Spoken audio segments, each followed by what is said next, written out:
की जा चुकी है और इस पर हमारे सहयोगी राजेंद्र हमारे साथ जुड़े हुए हैं और बातचीत करने के लिए। राजेंद्र, जब जब भर्तियों से जुड़ा हुआ कोई परीक्षा होती है, कोई एग्जाम होता है, तो जो अभ्यर्थी रहते हैं उन्हें इंतजार रहता है कि कितनी जल्दी रिजल्ट आए और उसके बाद उन्हें एक नौकरी मिले। लेकिन यहां पर तो अब एक दूसरा सिलसिला चल पड़ा है कि जब जब इस तरह के एग्जाम होते हैं तो उसके बाद खबर आती कि पेपर लीक हो गया।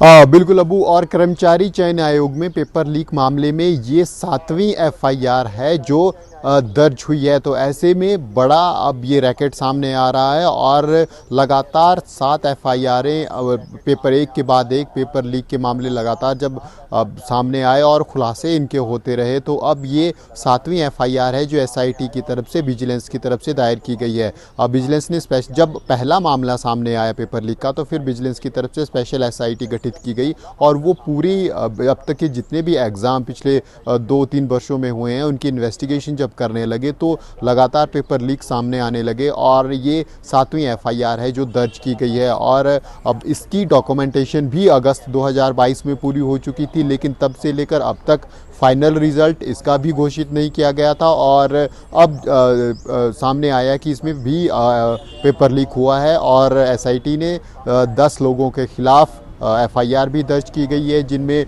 पूर्व सचिव डॉक्टर जितेंद्र शामिल हैं। इसके अलावा सीनियर असिस्टेंट उमा आज़ाद हैं जिनको निलंबित कर दिया गया है। 2 पीएन हैं, उनके नाम भी, जिनके पहले के पेपर लीक मामलों में नाम थे, उन्हीं लोगों के नाम इन पेपर लीक में भी हैं। तो ऐसे में बड़ा रैकेट अब ये सामने आता जा रहा है और परेशानी अभ्यर्थियों के सामने है जो लगातार तैयारी करते हैं कई वर्षों तक और उसके बाद एग्ज़ाम देते हैं, फिर एग्ज़ाम क्लियर करते हैं, लेकिन जब पेपर लीक की घटना आती है तो फिर दोबारा से हौसले ध्वस्त हो जाते हैं और लंबा समय इनको भी हो गया था। फाइनल रिज़ल्ट इनका भी घोषित नहीं किया गया था और अब ये पेपर लीक इसमें भी सामने आया। अब देखना होगा कि और किस किस के नाम इस पेपर लीक में सामने आते हैं और क्या इन्वेस्टिगेशन सरकार की तरफ से की जाती है।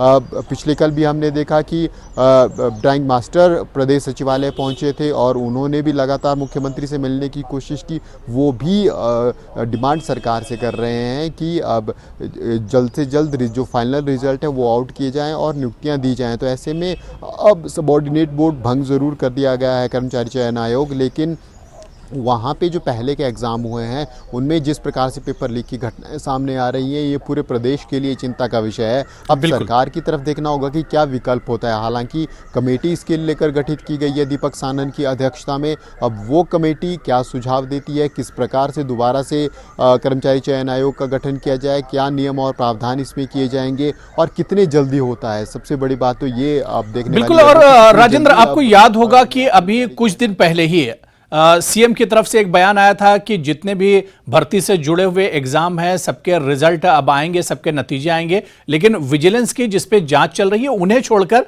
जो दूसरे एग्जाम है उन सबके अब रिजल्ट आएंगे। सरकार सबके रिजल्ट जो विभाग है वो एक तरह से घोषित करेगा। लेकिन ये देखिए, ऐलान होने के बाद ही एक और पेपर लीक का मामला सामने आ गया। बिल्कुल अबू, मुख्यमंत्री ने कहा था कि 1 हफ्ते के अंदर हम रैंक टीचर्स का रिजल्ट घोषित कर देंगे फाइनल रिजल्ट, लेकिन वो अब तक नहीं हुआ। 10 दिन के अंदर कहा था, वो अब तक नहीं हुआ।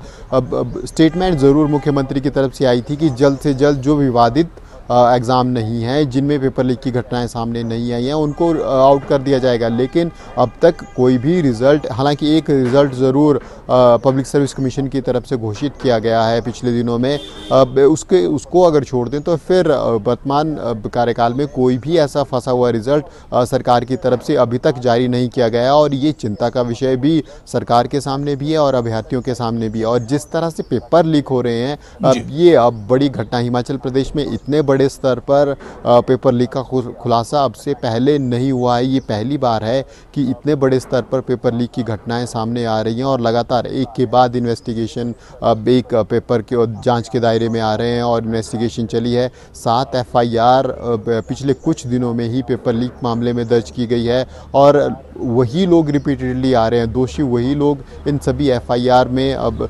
शुरुआती जांच में सामने आ रहे हैं, चाहे वो सचिव हो या फिर सीनियर जूनियर असिस्टेंट उमा आज़ाद की बात हो या फिर जो पीएन है और साथ में इंटरमीडिएटर भी इस पूरे रैकेट में जुड़े हुए हैं, इन सबके नाम लगातार सामने आ रहे हैं। तो ऐसे में हैरान करने वाला ये विषय है कि कब से ये पेपर लीक का धंधा कर्मचारी चयन आयोग में चला हुआ था और कितने पेपर हैं जो लीक हुए हैं। और ऐसे में बड़ा सवाल ये है कि जिन लोगों की अपॉइंटमेंट हो चुकी है, जो नौकरी ज्वाइन कर चुके हैं और पेपर लीक उन एग्ज़ाम के भी हुए हैं, उनका प्रदेश सरकार क्या कर रही है, इस बारे में भी अभी कोई स्टेटमेंट सरकार की तरफ से नहीं आई बिल्कुल है। बिल्कुल तो ऐसे में राजेंद्र, अब जो इसमें अपीयर हुए थे और जो अभ्यर्थी हैं उनके सामने एक बड़ा मसला जरूर है। हालांकि सरकार के लिए भी का बड़ा चैलेंजिंग है। अब सरकार भी